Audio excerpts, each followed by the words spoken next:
Yes, folks, hello, welcome once again to Monetary Games and Collectibles. It's time for another action figure review here on the channel. And as you can see on the screen in front of you right now, today's installment is going to be taking a closer look at the brand new Fresh Monkey Fiction / Big Bad Workshop Soldiers of Fortune, the Saboteur figure. So stick around, I'm going to give you all the ins and outs you need to know about the Saboteur so that if you've been thinking about picking one up for yourself, you'll have good, thorough information to make a purchase decision around. We're going to kick things off by taking a look at the packaging on the day it arrived on my doorstep. Then we'll move into the figure itself, talk about the aesthetic and the visual experience. We'll have a look at the articulation and posability, have a run through of all the accessories and decide whether they're added value, and then pop him next to a couple of other Fresh Monkey Fiction figures to see how he compares in terms of scale and displayability, etc, etc. And with all that said and done, you should have loads of information to make a decision as to whether this is the guy you want to crack your wallet and purse open for. So let's get into it and let's jump back in time to visit past Chris, taking a look at it in the packaging on the day it arrived. Here we go. Hey folks, guess what? It's actually future editing Chris, not past Chris. The packaging section is not taking a look at the packaging the day it arrived on my doorstep because when future editing Chris, meaning me, sat down to edit the video, I realised that the audio was completely unusable on the recording. I forgot that I'd done it at the time when I did that batch with the dodgy microphone settings, and this was really, really unusable. But also, the problem is I've taken off the blister pack and already run it through the plastic recycling. It's been and gone. So all I've got is the backing card here, and I'm not even entirely sure if this is the agents or the saboteurs, to be honest. But we're going to have to look at the packaging, not on the day it arrived on my doorstep, but now, after the fact. And this is it, really. And I've got to admit, pretty uninspiring, if you ask me. It's got this kind of like file, like manila envelope sort of thing with some printed stamped text on it as a design motif. Soldier of Fortune logo at the top there, Series 1, Soldier of Fortune 25 down the side, and there's just this kind of very bland kind of brown and red. I get what they were going for, but there's nothing to catch the eye there. The peg presence of that's not fantastic at all. Then on the back, the Soldier of Fortune logo again, bit of flavour text at the top, the cross-promotion of the other figures in the wave, some logos at the bottom there, Big Bad Workshop and the Gridiron Studios. And that's it. That's what you're getting. And then if you can just use your imagination to picture the Saboteur in a blister pack on the front there over that red bit, that'd be great. Okay, so there's the packaging rundown. Let's get into the rest of the video that actually has usable audio. All right, folks, well, let's move on to the review part of the video now, and we'll start by talking about the aesthetic qualities, the visual experience of the figure. And here is the Saboteur full head-to-toe look for you to get us started. And, you know, visually, I'll say, when I very first saw the digital render of this guy, I did grimace a little bit because for me here in the United Kingdom, it definitely evokes a kind of aesthetic vibe of kind of Northern Irish paramilitary groups from back in the days of the Troubles. You know, and that was, it gave me a little bit of a pit feeling in the stomach. But I kind of passed that off by saying, you know, that those times long gone, thankfully, and it could just as easily be, you know, a pebble or, you know, a Middle Eastern rebel, he says very loosely.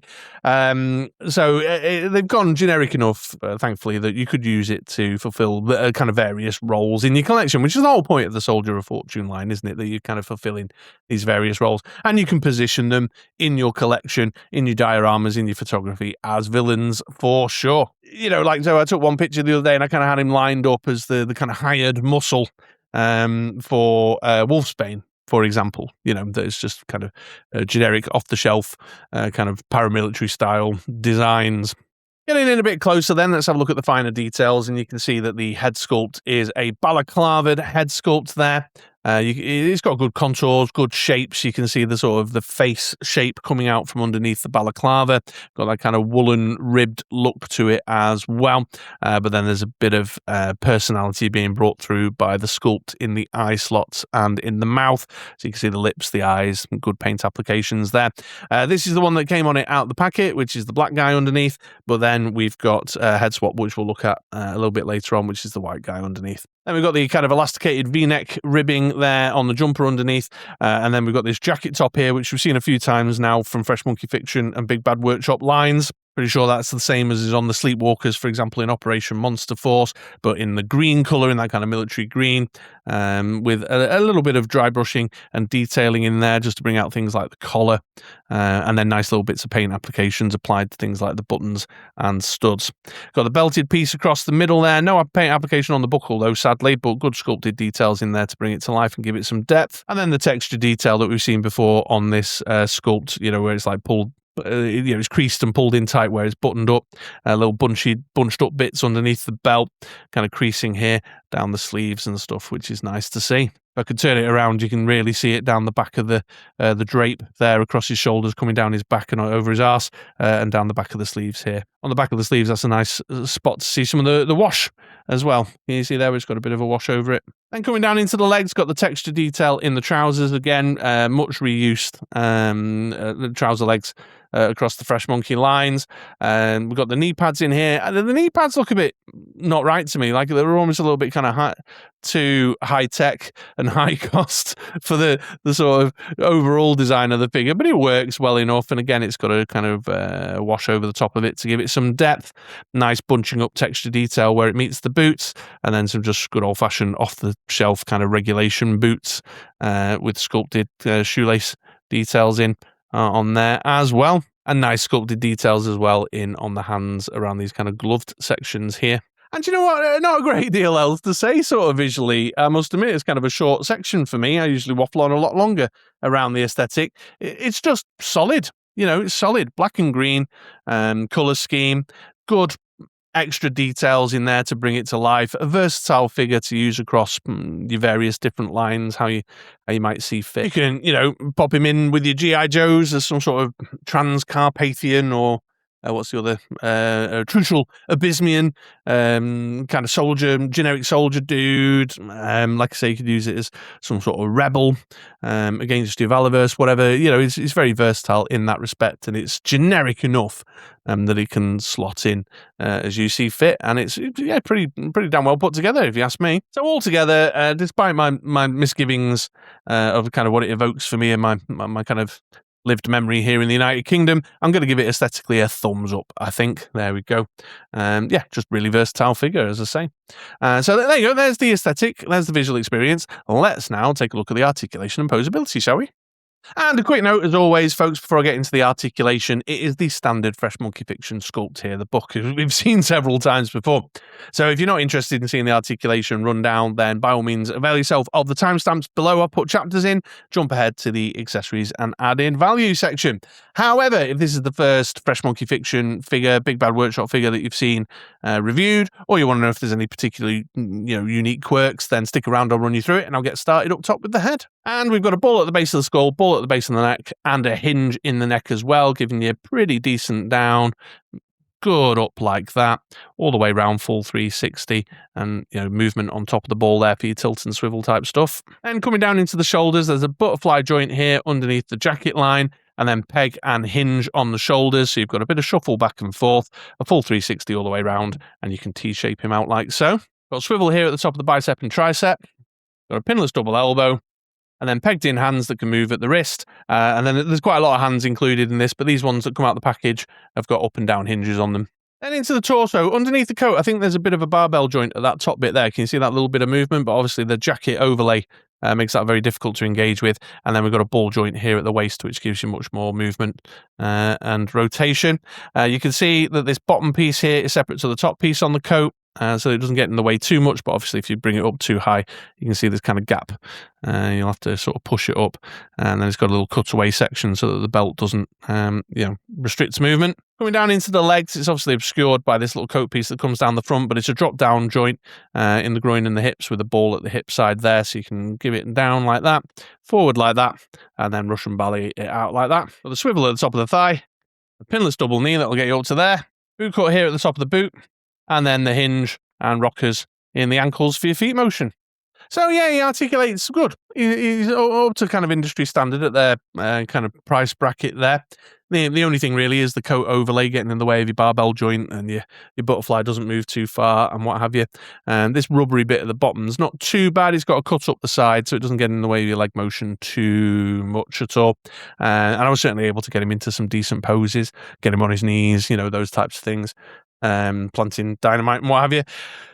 And it was all fine. I wasn't too limited in terms of what my imagination was trying to do when I was taking some photos with him the other day. So it's all good in the hood. Yeah, all good on that front. So there you go. There's the articulation.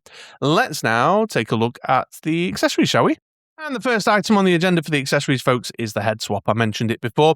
I mean, it is basically exactly the same head, except for, he's been painted up as a white dude under the balaclava rather than the black dude under the balaclava. So everything is exactly the same. The ribbed balaclava over the head, the same kind of facial features that you can see coming through on the balaclava, and then the gaps around the mouth and the eyes with the paint applications on the lips, the eyes, and the eyebrows. So yeah, all fine and dandy there. Obviously, if you're then army building them, you can get yourself a mixed unit of dudes together with different head sculpts on them. Then we've got a couple of sticks of dynamite, a couple of accessories here, true to his namesake there as the Saboteur, some dynamite to plant. These are just standard red paint job on the top there as a stick of dynamite with a long fuse line on them, and we've got two coming with the figure. The Saboteur also comes with a shoulder-mounted, RPG? With the figure. This is obviously the gridiron work here there. A single piece of sculpted plastic. It's for the shape of the launcher. The rocket on the front doesn't come off, sadly, which might have been fun for some reloading pictures or whatever. And then we've got the kind of padded section there for mounting on his shoulder, and then the wooden handle on the trigger piece there, with loads of sculpted details in, as you can see throughout. Pretty minimal, pretty basic. Obviously not very, not very modern, but all fine and dandy. And then there's a little kind of metallic dry brush over the top just to give it some depth and bring it to life, which is always nice to see. Gridiron doing good work there. The Saboteur also has a pump-action shotgun. We've seen this before in various iterations across, again, Big Bad Workshop, Fresh Monkey Fiction lines. Single piece of sculpted plastic. Got the, your pump-action bit on there. Your barrels with the sculpted details in. Sculpted handle on it around the trigger guard there. And again, you can see the dry brush, the metallic dry brush over the top just to give it some depth and some character. Very nice piece of kit once again. Then the Saboteur has a baseball bat. Nice addition there if you want to kind of use him as a sort of street criminal, like bank robber or something, who's hustled together their armory from around and about. This is fine. It's a bit more kind of plasticky looking compared to the rocket launcher and the shotgun, but it's still in a kind of wooden brown there. So it looks like a wooden bat rather than an aluminium one, with the wrapping around the handle at the bottom. It seems quite big. It seems large to me, almost cartoon-like in nature, but being very ignorant of kind of North American sports, I don't know a great deal about baseball. That could be accurate scale for all I know. But yeah, it looks kind of cartoony, almost like comically big. But that might just be my interpretation. Then we've got the Fresh Monkey Fiction Big Bad Workshop suite of hand swaps that comes as standard with their figures. With this particular one, we've got two grippy hands left and right, two evil claw hands or grabby hands left and right, and then two closed fist hands left and right, in addition to the trigger finger grippy hands that came on the figure out the box. And then finally, the Saboteur here comes with a foot stand, standard kind of plastic molded foot stand with two pegs to fit the peg holes at the bottom of the feet, with the Soldier of Fortune logo just painted over the top there, which is fine. It's a fairly standard, kind of industry standard sort of foot stand there.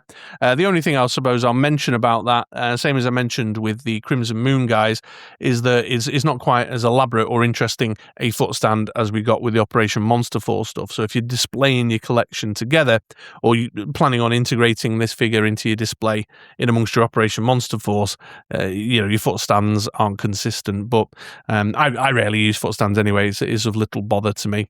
And I'm certainly grateful that they're including foot stands, because they're useful for display poses and such like. Oh yeah, I think it's a pretty decent accessory selection. Always like the gridiron weapons; they look good. Imposed with the figures. They've obviously put some thought into adding a few kind of world buildery bits to acknowledge that sort of versatile range of uses you might find for your Saboteur. So, as I said before, if you want a street thug bank robbery type, you can give him a bat and a shotgun and a stick of dynamite. If you're looking to use him as a villain for your G.I. Joes, for your Valorverses, some sort of kind of paramilitary guy or rebel that you want them to take care of, you've got the shoulder-mounted rocket launcher. It all kind of works and adds up. Always happy to have head swaps, always happy to have hand swaps. I like opening up the world of possibility there, particularly for a generic figure that you might be army building. So yeah, it works. Overall, the accessory selection is a great addition and does add value to the way that you play with, photograph and pose your figure. So all good on that front. I'm going to give it a thumbs up. All right, well, let's take a look at the Saboteur now next to a couple of other Big Bad Workshop Fresh Monkey Fiction figures, shall we? And first out the gate here, folks, here is the Soldier of Fortune Saboteur next to the Operation Monster Force. Is this the Special Operator, is this? I think it is off the top of my head. But sort of Operation Monster Force Soldier Boy kind of guy. He looks a lot more kind of busy and detailed by comparison, but I suppose you'd expect that.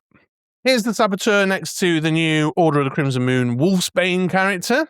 Here's the Saboteur next to fellow wavemate, the Agent, this is, although I've obviously got the hooded head swap and the ray gun in his hand. I'm sure you can guess why I was playing around with that.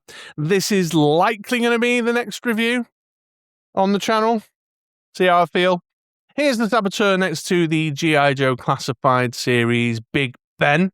Swapped him out for the kind of SAS style gas mask and hood. I think is that Valorverse? That's the Valorverse MP5. Although the butt has snapped off on that, sadly. And let's finish up with the Saboteur next to the Operation Monster Force Eraser figure. All right then, folks, well, here is the Saboteur going around on the turntable, give you a nice 360 look at the figure, and while you eyeball that, I'll offer up some final thoughts. I have to confess, there's a little bit of an underwhelmed vibe on me with this guy. Fundamentally, there's nothing really wrong with him. Like I say, it's a very versatile figure. You can obviously apply it and use it across your whole 6-inch line. Like I say, bank robber for one of your Marvel Legends to be beating up, or some sort of terrorist for your G.I. Joe to be dealing with, or whatever. The variety of uses, which is what the Soldier of Fortune line is intended to be. That's what it's intended to be. I've only picked up the 2 figures from this line, but the additional dudes, whose names escape me now, quickly looks at the back of the box. The operative guys, again, just sort of generic background army builder trooper sorts that you can integrate into your 6-inch collections. And so maybe that's the point. Maybe I'm supposed to be just a bit underwhelmed. He's just the guy you keep at the back of the box and you pull him out to suit the diorama you're trying to build, or to embellish the display you're making, or to add as a generic faceless character to the photo you're taking. So maybe that's the case. And also we have to remember that this guy came at the same time. I've had my Crimson Moon pre-orders, my Red Dog and Taurus, my Ninja Force Zartan, and my Soldier of Fortune guys all arrived more or less at the same time. So that may have also impacted my overall enjoyment of the figure. But like I say, fundamentally, there's nothing wrong with him. So make of that what you will. Maybe that's helped you make your mind up. Maybe it hasn't. But obviously offer your thoughts in the comments down below as always. But there we are then, folks. So I hope this has helped you make a purchase decision. If it has, then do all the YouTubey stuff. Press the buttons that are going to help me out. But really all that remains to say is thanks very much for watching. Have yourselves a great day. Have yourselves a great week. And swing back around for another video sometime soon. It'd be my absolute pleasure to have you. All right, well, take it easy, folks. Yeah, see you again next time. Bye-bye now.